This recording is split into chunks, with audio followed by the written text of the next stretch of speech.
Let me start off perhaps by posing a question to both of you.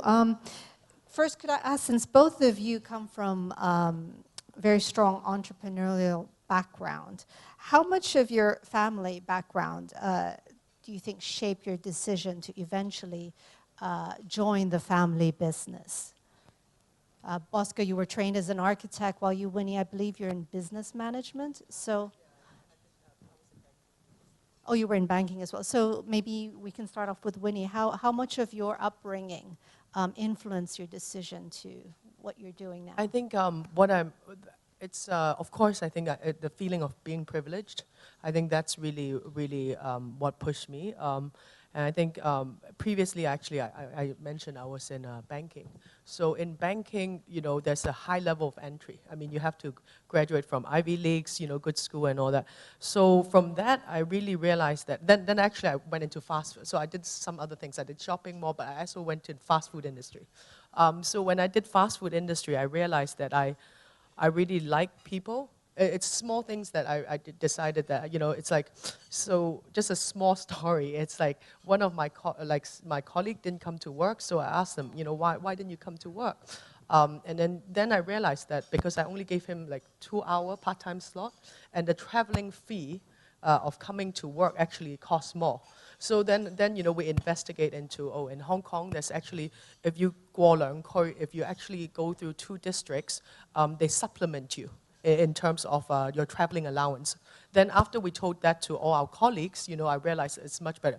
So then from there, I realized that I really love people and I like people's development. So again, hotel, hospitality, sort of F&B industry is really what I love, and also giving back to the society. So from then on, of course, being in a privileged background, it gives me a lot more opportunities to focus in what I really enjoy doing.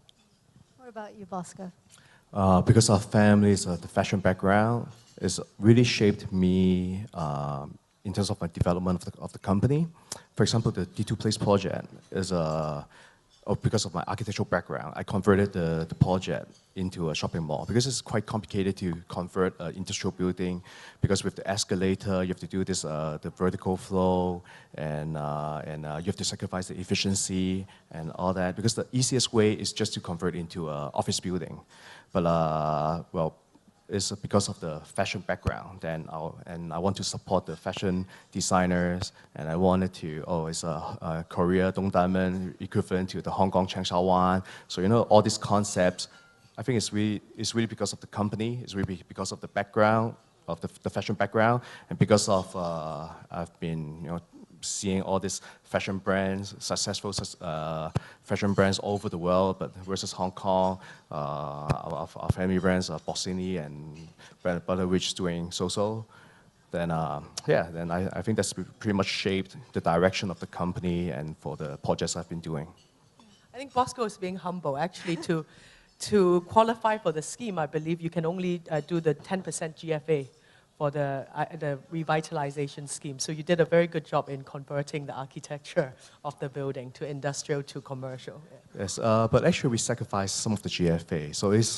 So when we look back to the project, there's something we really do just to pursue the dream, let's put it this way. For example, the cinema, I have to combine the 2 floors into one, and then that 1 floor I have to sacrifice the GFA, and but of course I think it's for the longer good of the project and for the longer good of the Hong Kong. And now, actually I have a mandate after getting the BSG award. I'm supposed to help our Hong Kong Foundation to spread out the word. The BSG, Business of Social Goods, is good for both business and the society, and we want to promote to all Hong Kong developers to do something similar. We both sit on the BSG for our Hong Kong Foundation. But sacrificing GFA is really noble in Hong Kong because, Hong Kong 全金赤土, it's per square feet is a lot of money. So, Winnie, can I ask you, you talk about, or you'd mentioned after your presentation that you want to start focusing on this trend towards wellness. It's a growing business. Can you tell us more about that? So again, I think, I only had time to talk about, Chinese outbound. But again, even for our target audience, our brand's target audience is 35 up to 55 in terms of our guest mix. And again, same as what Bosco is doing in the mall, we realized that actually wellness is a very important part. And again, because when you come to Hong Kong, a lot of the trips are more corporate trip and business trip. So what we are actually doing is we're promoting wellness in the room. So we're starting to launch like wellness videos where people can actually follow. But what we also do is we bring in the convenience. And also we want to highlight that actually there's quite a lot of Olympic athletes in Hong Kong. So we've signed in an exclusive deal with Olympic athletes.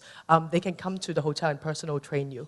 As well as we've launched MICE packages whereby we have, so in the breakout session, we have healthy food, but we also have yoga teachers to come and teach you yoga. And then, in fact, it makes really brilliant videos to bring back to the offices, yeah. And Instagram and all that. Exactly.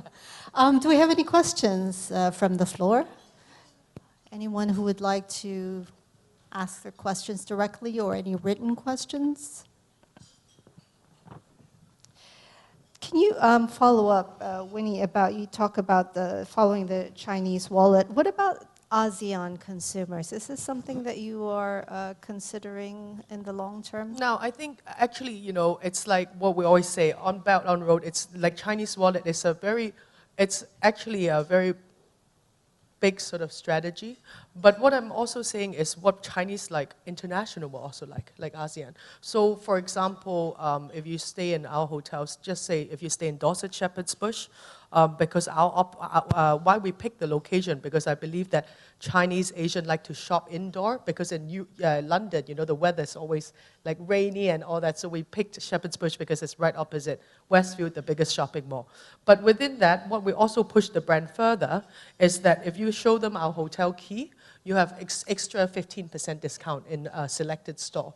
But so this is part of my China wallet strategy, but it doesn't mean that people from elsewhere doesn't like these discounts and freebies. Yes. But what about we've been hearing increasingly that Chinese travelers are getting more adventurous. They actually want to do less shopping and perhaps more experience type. Are you adjusting to this trend, this growing trend? Yeah, so yes, that's definitely the trend. So because it's licensing, so we work with land operator.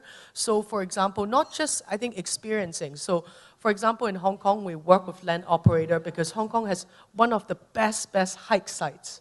Hiking is brilliant. So we actually gather on the weekend, when we have enough people, we work with hiking tour operator to do that. So for example, in UK, because people like to go and visit schools. So again, I work to look for boarding schools for their kids. So I work with, again, tour operator because they have the license. So they will come, to bring our guests to look at, different boarding school in different areas of the UK. Okay. And perhaps we have time for one more question. Anyone from the floor?